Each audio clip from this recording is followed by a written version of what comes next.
Om Swastiastu. Assalamualaikum warahmatullahi wabarakatuh. Shalom, salam namo buddhaya, dan salam sejahtera untuk kita semua. Jadi hari ini saya akan mempresentasikan case-based learning leptospirosis abortus pada babi pada mata kuliah ilmu penyakit bakteri dan jamur. Sebelumnya, perkenalkan nama saya Komanggiat Laksmi Dewi dengan NIM 24 095 11093 dari kelas C. Adapun topik pembahasan saya pada case-based learning leptospirosis ini, yang pertama itu ada latar belakang, kemudian dilanjutkan dengan pengertian apa itu leptospira, kemudian dilanjutkan dengan gejala klinis, cara pencegahan, dan cara pengobatinya. Lalu juga ada kasus dengan judul Outbreak Leptospirosis pada induk bunting babi yang terjadi di Thailand. Kemudian yang terakhir adalah kesimpulan dan saran. Latar belakang dari leptospirosis. Leptospirosis merupakan penyakit zoonosis yang disebabkan oleh bakteri dari genus Leptospira. Penyakit ini berdampak besar pada masyarakat yang tinggal di daerah perkotaan atau pedesaan yang padat. Leptospirosis dapat ditularkan melalui urin hewan yang terinfeksi atau reservoir utamanya seperti rodentia atau tikus. Leptospirosis ini dapat menunjukkan gejala klinis akut sampai juga kronis. Kemudian, apa itu leptospira? Leptospira merupakan bakteri yang bersifat gram-negatif, memiliki periplasmik flagella atau endoflagella, berbentuk spiral atau spirosit, sangat tipis, lentur, dan memiliki ujung seperti kait. Leptospira ini ada dua jenis, yaitu Leptospira interorgans yang patogen dan Leptospira biflexa yang non-patogen. Penularan leptospirosis umumnya memiliki reservoir utama hewan yang menularkan melalui urin dan dapat menular melalui air, tanah, atau lumpur. Nah, biasanya reservoir utamanya itu adalah tikus. Penyakit ini memiliki penyebaran luas baik di daerah tropis maupun subtropis dengan kondisi lingkungan lembab, akan meningkatkan kasusnya setelah hujan lebat atau banjir. Leptospirosis juga dikenal dengan berbagai nama lain seperti Wells disease karena pertama kali dilaporkan oleh Adolf Weil pada tahun 1886, Swinehurst disease, sugarcane growers disease, swine fever, moth fever, dan canicola fever tergantung pada lingkungan dan spesies hewan yang menjadi sumber infeksinya.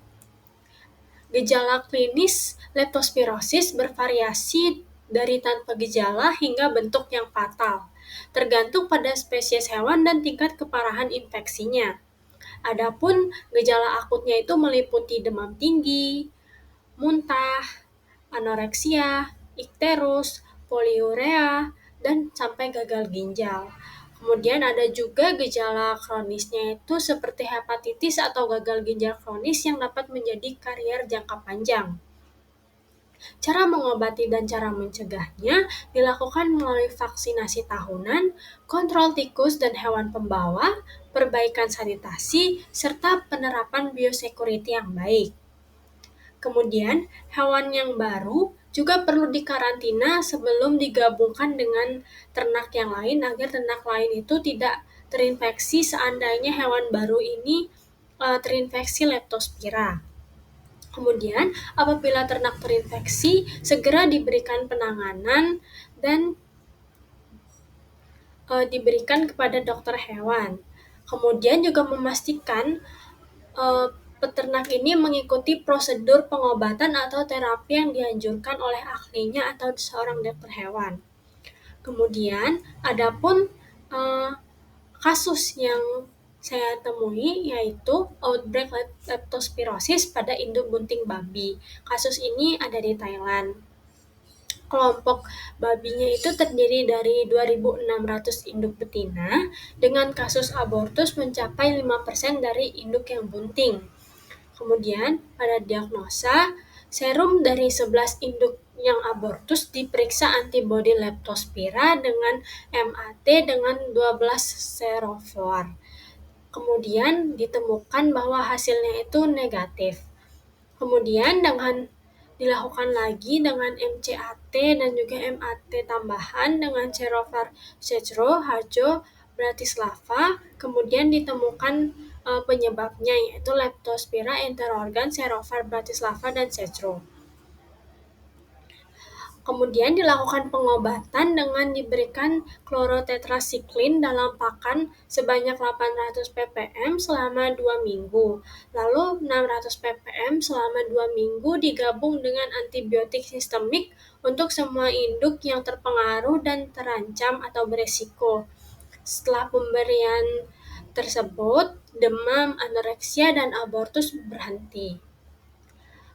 Dilakukan juga pencegahan seperti pemberantasan tikus dan menutup kotak pakan di semua kandang sebagai kontrol agar leptospirosis ini tidak terjadi lagi.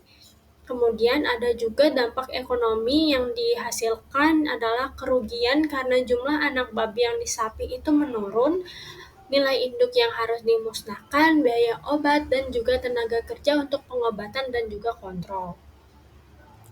Kemudian kesimpulan dan saran. Leptospirosis adalah penyakit zoonosis yang dapat menyebabkan abortus pada babi bunting dan juga pada hewan lain. Penularan terjadi melalui urin tikus yang terinfeksi yang mencemari air, tanah, atau pakan. Penyakit ini cepat menular, terutama saat musim hujan atau banjir.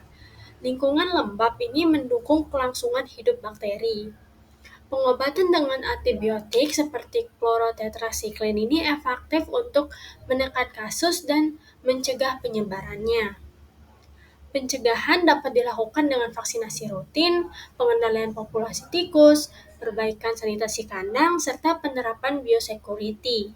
Pemeriksaan kesehatan hewan ini secara berkala juga penting untuk mencegah penularan dan mengurangi atau menghindari kerugian di peternakan.